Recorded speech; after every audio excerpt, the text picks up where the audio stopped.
Jovika Livingstone எப்படி நீங்க singer ஆகணும்னு தோணுச்சு? இல்ல அது வந்து மியூசிக் டைரக்டர் ஆக்சுவலா அபிஷேக் தான் நம்ம படத்தோட மியூசிக் டைரக்டர் பல்ஸோட. அவர் வந்து ஆக்சுவலா நேஷனல் தீம் மியூசிக் காம்படிஷன்ல நேஷனல் அவார்ட் வின் பண்ண ஒரு மியூசிக் டைரக்டர் அவர். ஒரு எக்ஸலண்ட்டான ஒரு பையன், நல்ல ஒரு பொட்டென்ஷியல் இருக்க ஒரு பையன். ஸோ ஒரு நம்ம டிஸ்கஸ் பண்ணுவோம்ல, இது என்ன பண்ணலாம், இது யாரை பாட வைக்கலாம் அப்படின்னு சொல்லிட்டு.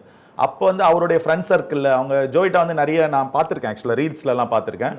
பட் எனக்கு டேரெக்டாக பழகுனது லிவிங்ஸ்டன் சார் தான் பழக்கம் எனக்கு. அவங்களுக்கு தெரியும் அவ்வளோதான். ஒரு வாட்டி பார்க்கும்போது இவங்களை ட்ரை பண்ணலாமா, ஒரு புதுசாக ஒரு வாய்ஸ் இருந்தால் நல்லாயிருக்கும் அப்படின்னு சொல்லிட்டு நாங்கள் சும்மா கேட்டோம். வரீங்களான்னு சொன்னால் அவங்க ரொம்ப ஹாப்பி சார், சூப்பர் சார், நான் வரேன் சார். ஸோ ரொம்ப எந்துவாக வந்தாங்க. அதே மாதிரி அந்த சாங்குமே அவங்க அந்த நல்ல ஃபீலாக பாடி ஸோ நல்லா இப்போ ஹிட் ஆயிருக்கு. அந்த 3 சாங்ஸுமே நல்லா ரீச் ஆயிருக்கு. ஏன்னா நாங்களே அன்எக்ஸ்பெக்டடாக இருந்துச்சு. என்னன்னா அந்த அவங்களுக்குள்ள இப்படி ஒரு வாய்ஸ். ஏன்னா இப்போ அருவின்னு ஒரு சீரியல் போனப்போ நான் அவங்களோட ஃபர்ஸ்ட் ஷாட்டில் ஒன்று நடிச்சிருந்தேன். அப்போ எனக்கு தெரியும் என்ன இவ்வளோ எனர்ஜெட்டிக்காக இருக்காங்க. ஆனால் அந்த சிங்கில் பாடுறப்ப கேட்குறப்ப டோட்டலாகவே நல்ல சிங்கர். ஆக்சுவலாக நல்லா அந்த சாங் நல்லா ரீச் ஆயிருந்தது.